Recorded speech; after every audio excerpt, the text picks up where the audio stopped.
Hello and welcome to the Say It Sister podcast. I'm Lucy and I'm Karen, and we're thrilled to have you here.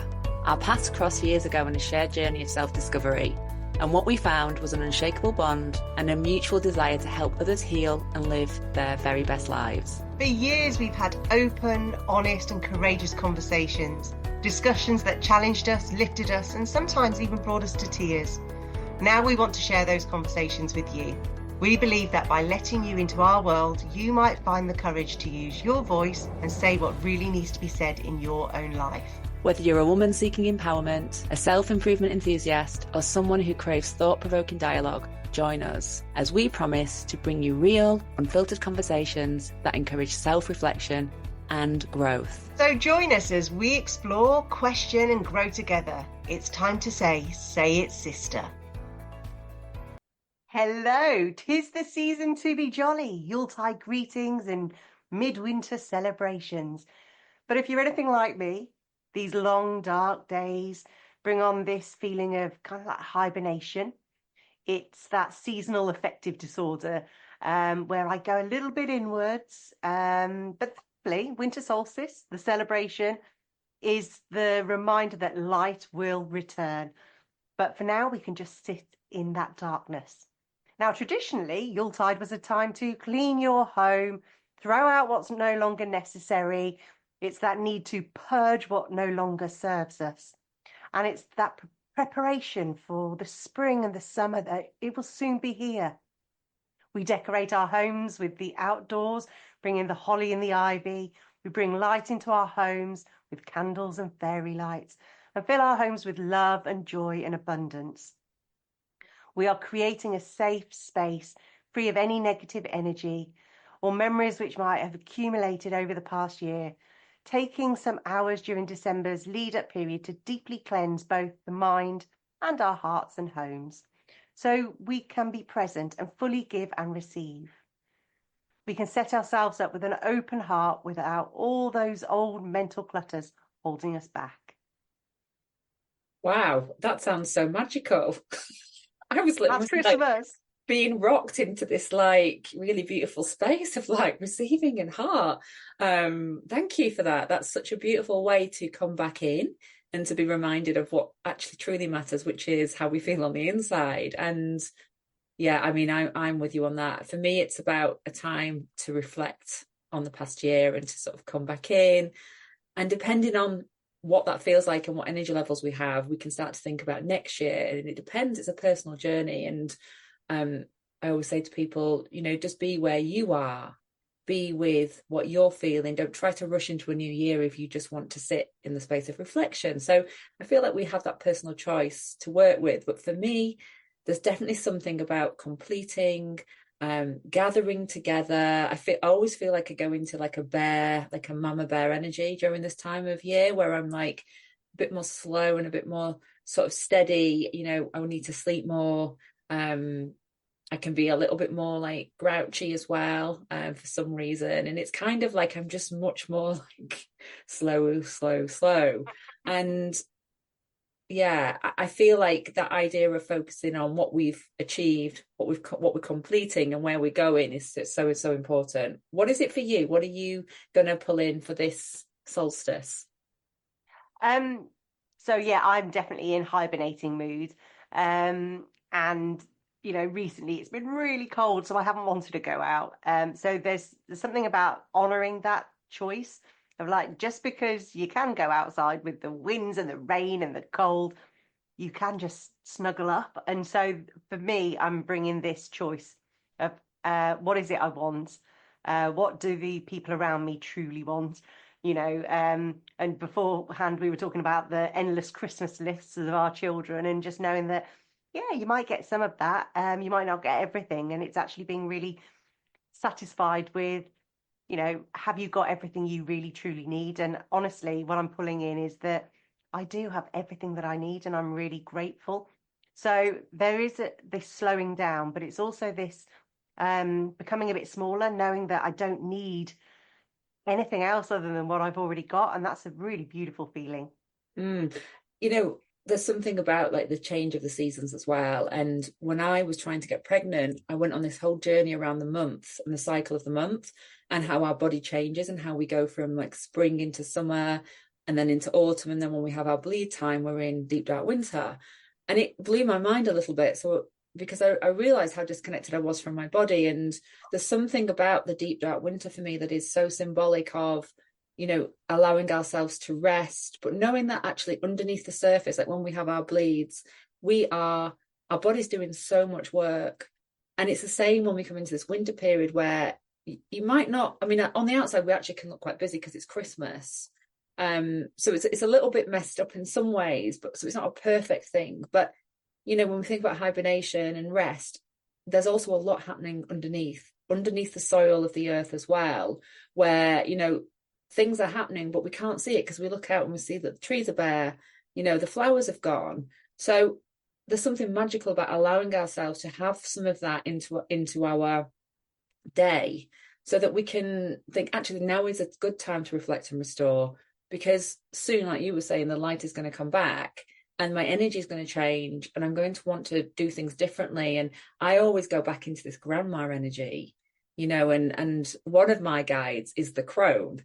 And I connect to her because when I need that absolute clarity of mind and focus and, you know, like just the wisdom that comes through from just not, you know, caring quite as much what people think about you, it takes me back into winter energy again. It's like this idea of this, like, you know, me as an older woman around the fire, you know, having a nice hot cocoa and people coming to sit around the fire with me and telling stories. And I just think there is something so incredibly warming and magical about that. What is it for you? Do you go back into a stage, or where do you go? I definitely embrace the crone energy, but what's quite interesting is that it is a fairly new phenomenon for me. So, you know, in the spring and the summer, it's all about outward energy. I think it is for most people when you've got, you know, the full days like where you're outdoors, you're socializing more, you're going to see friends and family, you're traveling, you're literally pushing all your energy outwards in those months. But during COVID, when we were all in lockdown, I think the children were allowed to go to school for some of the time. So I was home alone and I got into this rhythm of being alone in these dark times, you know, snuggling up. And I suddenly got into crochet and crafting again. And it unearthed this other side of me, which I hadn't seen or met for many, many years. And now, since the COVID years, I still choose to be that little bit more of a recluse. So, of course, I go out and see my friends and my family because they are really important to me. But that just being out there, you know, the thought of going to the shops on a busy shopping day or just turning up at every event and being in busy pubs, it's just not my thing. I'd much rather be around a fire or go around to a friend's house and sit there with some mulled wine or something similar and just chat and sing and play games. So yeah, I don't know whether it's is the crone or whether it's, I think it definitely is that grandma energy though, of just actually wanting to be close to what's really dear and what matters, and knowing that actually we're in the northern hemisphere, so we get those very clear distinct seasons. So another 3 4 months from here, I'll be out in the world again. So it's nice being in that cycle with that alignment, and it is a relatively new thing for me, I must say. I love it. And it sounds like you're very present. And that's the thing. And I feel like we're both quite present in this call today. Everything feels much slower than usual. Like we're much more, I don't know, like a bit meandering. You know what I mean? Yeah. It's totally different. And normally we have a fast paced patter. And we're definitely in that, I can feel the energy of it. And it's like, oh, this is really fascinating for me. When I think about the year, I think about what I want to complete. So what has happened in the year? What is like lingering for me? What needs to be sort of put to bed so that I can almost like leave it in this year, so that when I come into 2025, and it's the same, I do the same thing every single year, I have like a almost like more spaciousness inside.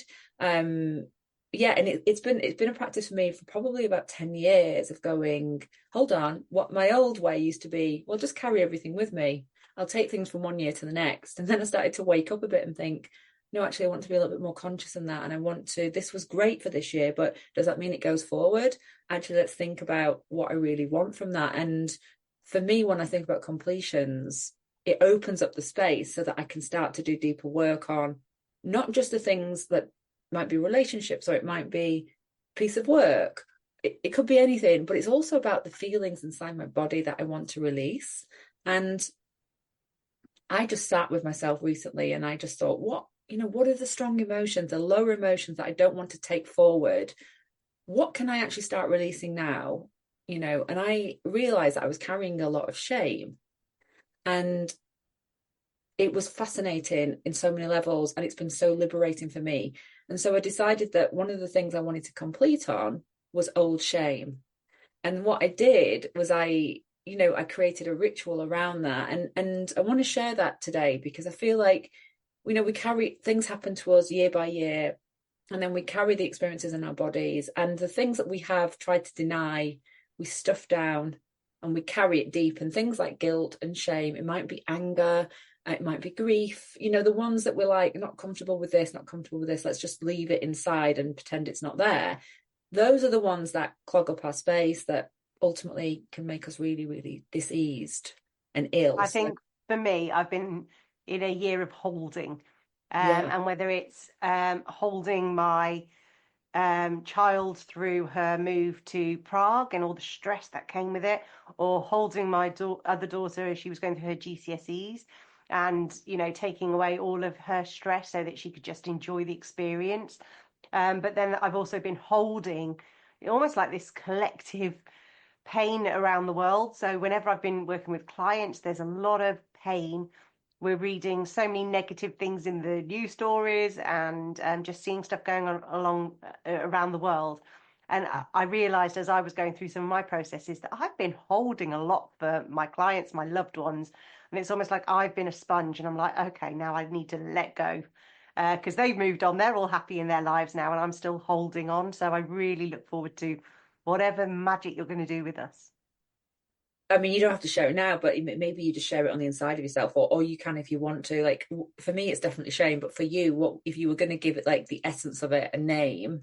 And again, you can do this internally. Um, it's I don't want to call it the fixer, but it's this essence that I want to make sure.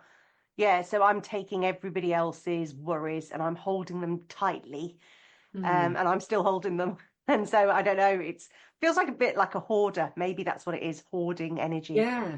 And it's like that healer inside of us, because there's a planet out there called Chiron, and it's the wounded healer. And when we have that, we take everybody else's stuff on and we kind of inhabit it. And we want to heal, but there's a wounded part of inside ourselves as well that needs a lot of love and attention and care. She's So my 5-year-old self. I've met her many times. yeah, and so and this obviously, when we're doing these deep releases, it's definitely going to take us back to childhood in some way, shape, or form, because they're the times of our lives when we just didn't have the skills to be able to release it, and we didn't really understand what was going on anyway, and we didn't have the mental capacity or the physical capacity or anything, to understand and to actually go, ooh, I need to do something. I'm feeling something. What do I do with it? So it makes absolute sense. But let me just tell you what I did, and this is for everybody out there. If you know you're carrying something that isn't serving you in some way, then you can name it. It could be, like I said, we've got things like grief, we've got shame, we've got guilt, we've got trauma, I could go on and on and on and list them, but I mean, everyone's got something. What we want to do is come back into ourselves and say our name. So like, I am, and first name, middle name, last name. I am, you say your age. And I choose to release whatever the energy is. And for me, it's shame right now. And then you get your piece of paper and your pen and you write down, you just reflect on it and you write down the things that you feel upset about, angry about, shameful about, that you hold guilt over. You write them down. And I had 5 things on my list. And it was amazing to put it on paper. And I just let myself go wild. I was just like, right, let's just see what's in here. And I just wanted to put something around it to say, this is what's coming up for me right now. There may be other things that are just not on this piece of paper that I had. But it was like 5 is a pretty substantial amount of things to release. So let's stick with that. There's a point when you have to kind of draw the line somewhere. And I wrote about each one of them. And then I connected to myself again. And I invited my higher self to come into my space and let me know, was this about purely releasing the energy of shame, or was there something else that needed to happen for me to fully release it? And from the 5 things on my list, there were 2 things that needed a follow-up action. And I took my time about that because I thought, oh, that means there's an action for me. There's something I need to do. And am I ready for that? Do I want to step into it? So I gave myself like at least 3 weeks to sort of begin that process of the full completion. And I basically had 2 conversations around what I'd been carrying. And I told these people how I felt, what had happened to me, and had like very powerful conversations. And so it was like, that was liberating in itself. But what I did is the 5 things that I had on the piece of paper, I lit a candle. I allowed the candle to burn out when it was finished. And I took the paper and I burnt it in the fire. And I said, this is now complete. I did that immediately. And then after that, I went and had the 2 conversations in my own time and space. And I can honestly say the energy that I've felt since doing it is beyond. And so at this time of year, I'm normally very much more lethargic. But this year, I've got a lot of intentional energy that is unusual for me at this time of year.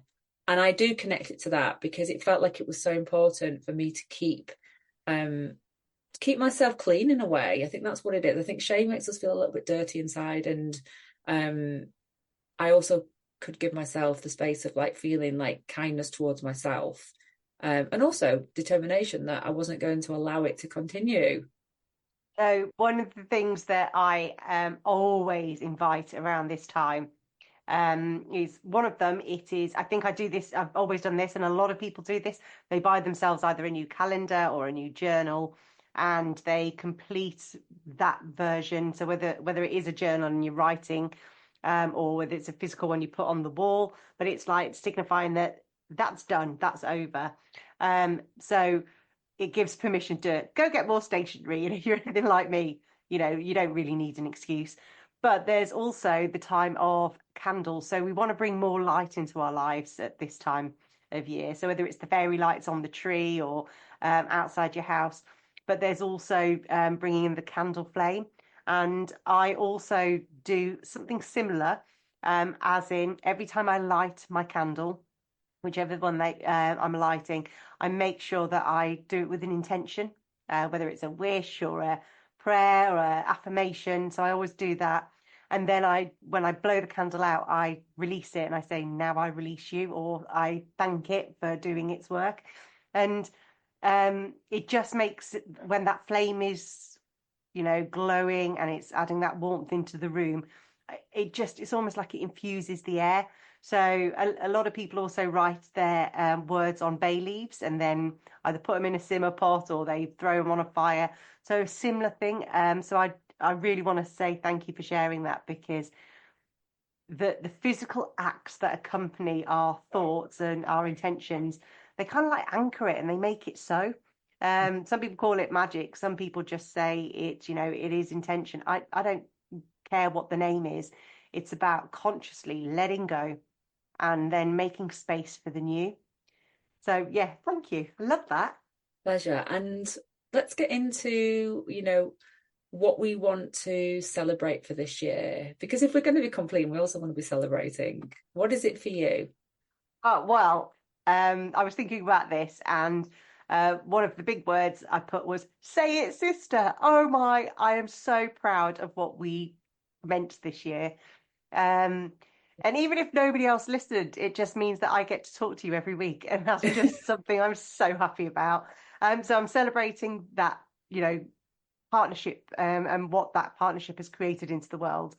But just on the 12th of December, I completed a 2-year journey of certification in my relationship coaching. And that was a 2-year journey of deep work, and also, looking at the world as a whole. So that was why I was holding quite a lot. But it was also a lot of sacrifice and commitment because I had to do the work, had to schedule things in, and it feels like I've just been on this weekly routine, and it's been tough. So I'm saying goodbye with a little sadness as well, because the people I've been on the journey with, I don't want to let them go, so I won't. But yeah, I want to really complete on that. And then there's something else that has happened to me this year that I want to celebrate, and it's around my menopause journey. Um, I now fully feel aligned, I think is the right word. So I went into this year not knowing who I was. I didn't like who was looking at me in the mirror, another wrinkle, and I found a grey hair and all this kind of stuff. Whereas now I look in the mirror, I'm like, it's me. So I really feel like I'm at peace. I'm not questioning myself anymore. I'm just like, this is where I'm supposed to be. Because it's also given me so much courage and that action and that little bit of rage and that no more good girl. It's like, Lucy's back. Now I'm like, it's this homecoming. So I really want to celebrate that. And of course, my children are thriving. So I want to celebrate motherhood. The Wow. mother that I've been to them has meant that they're out there in the world doing really well. What about Wow, you? what a year for you then. I know. I remember reading one of your posts saying, "Oh, I've been in hibernation this year and I've been in my bubble." And when you tell me all this, it's like, wow, look at how much has actually happened, and look at how active you've actually been, even though sometimes it feels like we're in a bubble. We're Yeah. still generating and we're still creating and we're still out there in a way. It doesn't feel like we are, but we really, really are. And perhaps it's more of a backseat position, but actually in terms of what you're doing, it's very powerful. So it's just an acknowledgement from me on that. Thank you. I think for me this has been the year where I really owned my voice, probably for the first time in my entire life. I've always been like almost like scared to speak truthfully. I've always felt like if I speak up, people will abandon me in some way, and people have abandoned me. It's been interesting, like people have walked away. However, that's okay because I stand in myself. And it's a new feeling. And, it's taken me a long time to get to this point. And it hasn't come easy. I've worked really hard to get to this point. But it's almost like there's no going back now. Like something has connected in me. Like it's almost, I don't know why I always see these things sort of attaching onto me, like I can fly, like I've got these like wings that you kind of like a superhero, and the wings come out and then off you go. That's the image that I'm getting, of me just feeling so true to myself, which is, yeah, that's it for me. I mean, there's so much more, but I think ultimately, this podcast has also been a huge part of that. And when I speak my truth and I speak about the things that I care about, I heal more. And so it's that connection with voice and healing and the supporting, to be able to talk about tough things without crying my eyes out. But I also think there's something there about for both of us about, we've gone on to some really tough topics, but we've also talked about some real spiritual topics, which I think we've kind of hidden to the outside world before, because and I think a lot of us do. Yeah. And so it's that being able to find your voice to say all parts of you, the good bits, the not so good bits, the bits that we've kept hidden. And we've both been on this journey because we've had each other, and the response we've had is it's been phenomenal. And it's been like people, it's almost like, oh, I see you and I like what I see, or I hear you and I like what I hear. And it is beautiful. So I just want to shine that, as a mirror back to you. I'm feeling that too. It's beautiful. And it's that thing about emotion as well, that when we talk about the hard stuff, the serious stuff, the traumatic experiences of our lives, they are deeply private, really, on so many different levels. And they, I understand why people don't want to talk about them, especially not in public, and they want to sort of go into their own little cave and do their work. And I've certainly done all of that. And then there is something really liberating when you can come to the point where you can share it. And it doesn't have to be on a podcast. It doesn't have to be on social media. It might just be one conversation with a friend or whoever it is. that is like, for me, there's something about, wow, I am emotional and I feel everything, but I can speak up and speak truthfully when I need to, and I can count on myself. There's nothing wrong with like having a good cry, because I do love that. Like before I said, not crying my eyes out. Well, I've done that and I can do that. But when I show up in these spaces, I want people to understand what I'm saying, because I want to help and I want to give them that bridge of hope. And so to be able to connect to that part of me is so important, especially when it's deeply personal. So that's just a huge win, and I couldn't have done that without you and other people in my life as well. So I just feel so deeply grateful at this point. What about the things that we didn't get done, or the learnings that we still have to complete almost? The big thing for me this year has been about coming back into my body and celebrating my body and enjoying more of my body. And I'm still working with that, because I think, again, I hold shame around my body because I've had that from being a little girl. So this is like a journey that I don't know where it will take me, but it's really important. And then really honoring the instrument of my body as well, because as I'm getting older, and you mentioned like the menopause journey, and I get these pains around my shoulders and my neck, and frozen shoulder is a menopause symptom.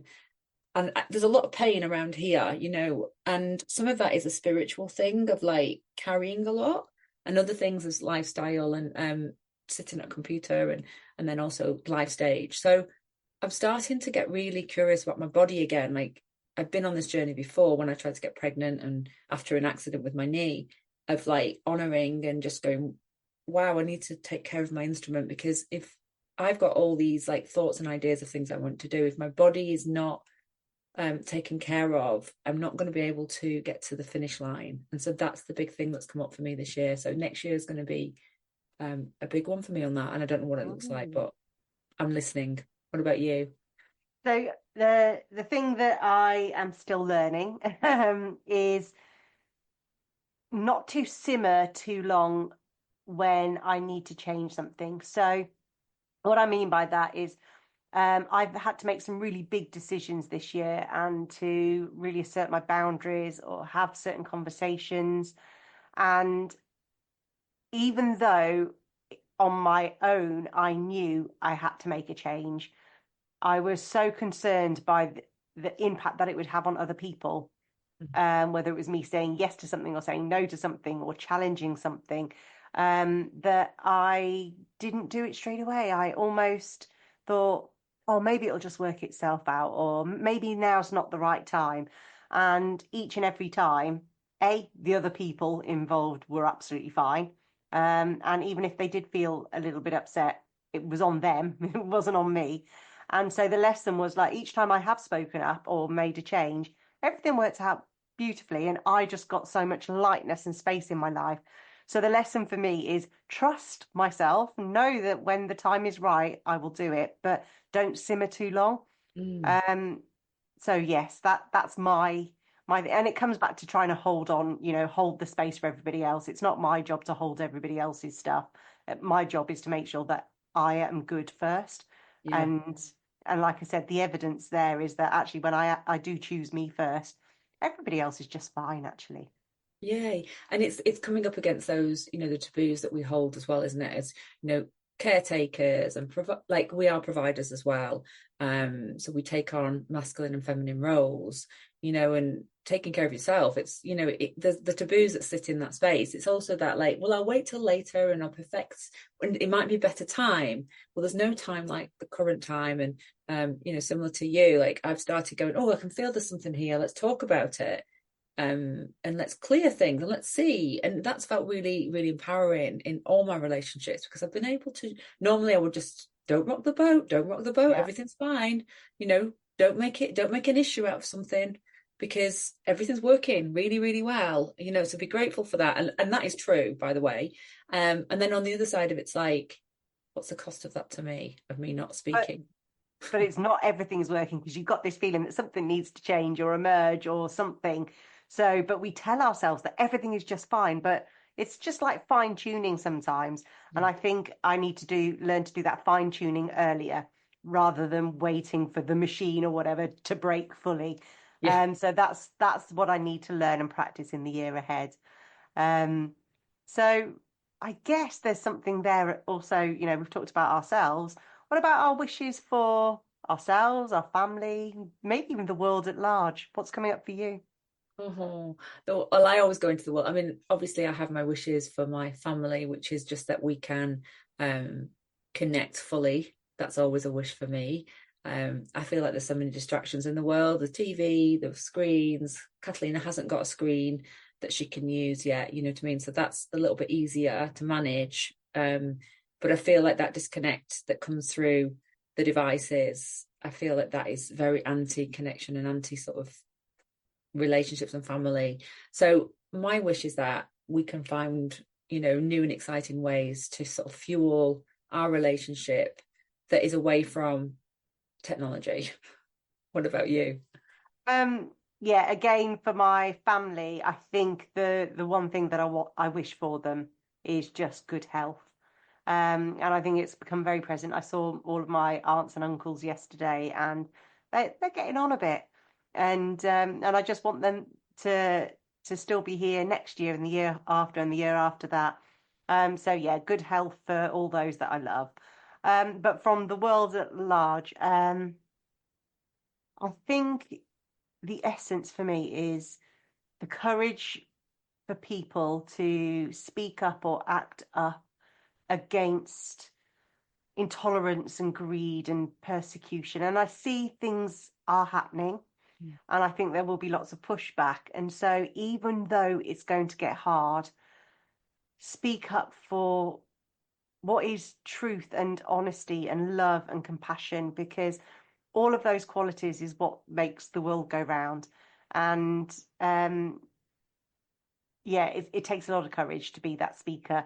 But whether it's join a protest or sign that petition or post stuff on social media to raise awareness, do something to support other people, because there's so many people around the world who don't have a voice and don't have a choice. So that's my wish for the world. If anything else, just go listen to John Lennon's Imagine and let that be the fuel to your fire, and really focus on the words in that, and remember that actually, just imagine if we did tap into those really whole values and beliefs that the world is good, people are good, humanity is good. Yeah, I mean, for me, I think it's a call for healing. I feel like, whilst we're in action, whilst we are outraged about how humans are treated, how women are being treated, how girls are being treated, how minority groups are being treated, it goes on and on and on and on. I feel like there's this huge need to heal ourselves, to heal, to do the deeper work. So I think that would be my wish for the world, would be, for people to just take a moment to think about the place that they're moving from and what they might need in order to make a different choice. And I realize that's a very individualistic thing and a very sort of personal experience. And yet, if people committed into that, I think we would see some, bigger shifts. Because whilst the shifts are happening, and that's positive, it's coming at a high price and high cost. And as we move forward, and women fight for equity and fight for their rights, there is this huge backlash that's happening that we can talk about as well, that is awful. And people are being outed, and that's creating more of a backlash. So, we've seen the Mohammed Al Fayed's. The thing about that is he's not here anymore. So he really can't, it's kind of happened too late for me. We've been talking a lot about Greg Wallace, haven't we? And he has to sort of, deal with what he's done, his actions. So that's a positive thing for me. It's much more like, oh, good. What about you? What do you want to add into it? So when I reflect on the whole year that has transpired, there has been so much talk about inequality or ill treatment of other human beings. And then I don't remember the first time I heard this, but it was that phrase, always look for the helpers. And that is what I have focused on doing. So although there will be these negative voices, or the people who are like trolls who try and put you down, actually there's a lot more voices who also want peace and harmony and healing and love and tolerance. And I think there was a turning point for me in around March when Paris Paloma's song Labour came out, and it was used on the backdrop of so many videos. And it was almost like this anthem that spoke and galvanized all these voices, and there were men's voices as well as women's voices. But it was almost like this spark. We needed an anthem that was for the young people as well as the older ones that we could all join around. And then, there's been so many other things that have happened that have galvanized people and supported people, whether it was, like the women come together, regardless of race or religion in the US elections. It was like, okay, they're trying to take women's health rights away. So actually, women, let's galvanize and let's bring our allies along. And even our queen in the royal family is now really pushing her work against domestic violence. And so across the board I am seeing hope. I'm seeing new laws coming in. I think we chatted about this privately about the anti-harassment laws that have come in the UK just in October, to prevent sexual harassment. And no surprise, that law comes out, and then we start hearing about Greg Wallace and what he's been doing. So there's hope. And I think that's where I am with all of this. When I look at a year in review, it's going to get messy. It's going to get turbulent. But let's not look for the haters. Let's actually look for the helpers. So important. And I feel like there's a lot of role models. I think that's what I hear. And brave, really brave women who stand up and say, this happened to me, and who are reporting, sexual assault and rape. And, going through the court process, which takes the incredible amount of courage that is involved in that is... Well, let's just name drop Giselle Pellico here, because she literally needs to be acknowledged as that role model. Yeah. Phenomenal woman. For sure. And I think that for me, I've got goosebumps going all the way up my arms into my shoulders. Like when I think about her story and I think about what she has lived through, and then I look at her strength and her bravery and how that is impacting and changing things. Again, I just want to acknowledge all of the women who, are trailblazers, who are using like awful situations and adversity, and they are coming back. And they are speaking up on behalf of all the women that, just don't feel like they can just yet, or maybe they're not in a situation where they can. So, yeah, that for me, it just does something inside my body that makes me just want to sort of just acknowledge it, really. Yeah, that's where I sort of complete. And I know you've got something that you do want to share. Yeah, so it was this almost galvanizing energy. And a message of hope. That's what I'm taking into the new year and my reflections on the year that's just passed. So I just wanted to play just a couple of lines from an amazing song. So I'm going to find it now. We stand together, we stand as one, we will not be broken. This is our battle cry, oh, hear our drum. We will not be silenced, our voices one. There we go. Wow. Every time I hear it, it just reminds me of what we're here to do, what the premise of Say It Sister is for, to welcome people into our space, whether it's following us on social medias, listening to this, or joining our private group. It's just like, this feeling like we are in this together, we stand as one. Yeah, we will not be silenced because we have voices and we have power. Yeah, I just want to wrap it up here. Wow, we've talked about some really important things today. We've shared lots. We hope that this session really inspires you to complete things, let go of the things that are not serving you, the darker emotions, so that you can feel freer inside your body, so that when you come back into the new year, you are ready to go, because there's lots of work to be done. And this is our last episode for the year, so we'll be completing here, and we're back in January to talk about the goddess. So stay tuned, and wishing you all a wonderful Christmas and New Year. So thanks for listening, and we can't wait to welcome you next time. Until then, use your voice, journal, speak or sing out loud. However you do it, we hope you join us in Saying It Sister.